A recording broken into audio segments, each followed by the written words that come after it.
Being accidentally fortunate is not the way to exist. This destiny business is a good insurance to handle your failure. What comes our way is not in our hands, but what we make out of it is 100% in our hands. Sadhguru, I have worked very much hard to secure the first rank in common entrance examination and place me here. But my brother says me that it's my destiny that has put me up here. Is it really my destiny or my hard work that placed me here? Where's your brother placed, huh?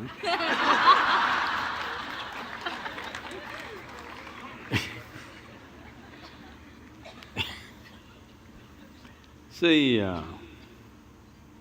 what people are generally calling as destiny is essentially what they end up creating unconsciously. When I say unconsciously, as you sit here right now, as everybody sits here right now, there is physical activity going on within the system. There is mental process, there is emotional activity, and of course the life energies are active. Every moment, they are taking in hundreds of inputs, whether you're conscious or not conscious. So if I ask you a question, since this morning, from the time you woke up till now, of these 4 dimensions of activity, how much have you conducted consciously? What percentage do you think? Few things. How much percentage do you think? 25%. You are very generous, man. It's well below 1%. If you walk from there to there, there will be 25 different kind of smells that you're not conscious of, but the body registers and records. There are 100 different kinds of sounds that the body registers that you're not conscious of. Like this throughout the day and night, in wakefulness and sleep, this is happening. When you are only conscious of less than 1% of your activity, definitely life will look like an accident. Hello? When 99% of the things that you're doing unconsciously, definitely life will look accidental. If the accident… See, it is so happened, somebody fell off on the street and had a brain injury, after that suddenly, they started working their mathematics in a wonderful way. But that was only one. 1,000 other people who cracked their skull never recovered from that, or they died, or those who lived on much diminished. So, being accidentally fortunate is not the way to exist. So, whenever a pleasant accident happens, we say it's destiny. Some of you even say, God doing things to me. When did you make a partnership with him? I don't know. So, shall I tell you a story? Are you okay? This happened. Sherlock Holmes, you know Sherlock Holmes? And Watson went out camping, and early morning, 3:30 a.m., Sherlock Holmes nudged Watson. He opened his eyes, "What? What do you see?" he asked. "Well, I see a clear sky and stars." "What does it mean to you?" He said, "Well, that means tomorrow is going to be a wonderful sunny day." Then he asked, "What does it mean to you?" He said, "It means someone has stolen our tent."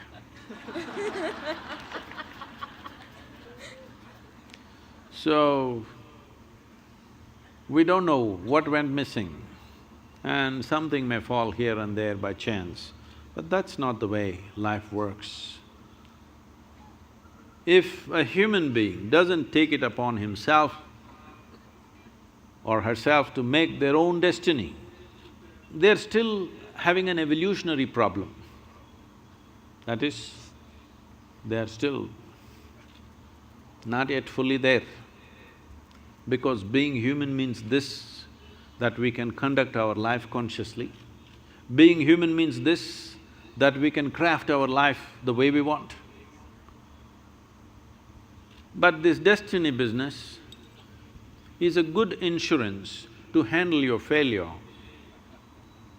Whenever you fail, destiny, it's God's will. So this has been going on for a long time.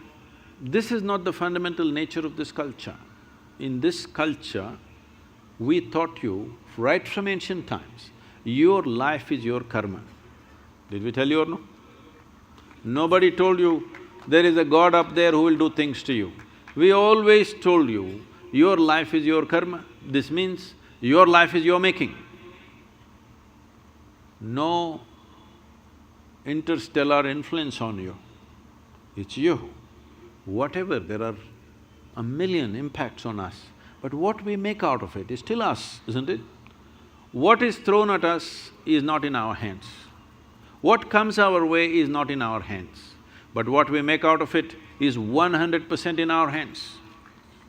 I must tell you this. When I first went to Coimbatore and we started setting up the yoga center, this is a country like this is very strange. Now they're all clapping their hands. But at that time, simply rumors, oh, they're doing drugs, they're doing something else, they're here to kill the wildlife, they're killing tigers, they're killing elephants, all kinds of things. Rumors going around, even media reporting these kind of things. Then 100 prominent people in the town meet and then they say, this yoga is spreading like a disease. These are the words. We have to do something.